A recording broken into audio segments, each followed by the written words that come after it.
ซ้อมสอดพอวอเทน้อยยายเจียมย่างออกมาดูเจ้าน่ะพอเอิ้นเจ้าแปร10 รอบละมือนี่อย่าเว้าเสียงดังอย่าเว้าเสียงดังมีหยังกะบ้ามาเอาเจ้าไปรีผู้ใดอยู่ในหั่นน่ะรีพ่อใหญ่สีโหลอันละมานำนั่นน่ะว่าสิพาเรียนขำห้วยสุดตัวผู้ใดมันสิเป็นบ้าเรียนนำไปหึมันสิคำแล้วดินะก็มารีอยู่นี่แหละเจ้าก็ออกมาหาข่อยจักบาทดูนี่นะมี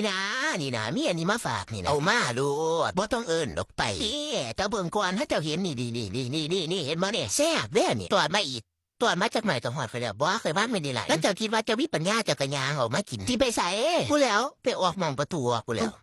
ย่างขามนี่มากก็ได้ดิเกี่ยงแล้วเป็นยังคือสีมากย่างไก่ได้เลยประตูทางออกก็มีเฮ็ดให้มันตามกฎตามกติกาแบบนี้ก็สิมันย่างสอดเพราะว่าข้างประตูก็แม่มันแล้วบ่แม่นล่ะเนาะอันเจ้าก็ย่างไก่ค่ะได้เกี่ยมพุ่นน่ะย่างไก่จะทาได้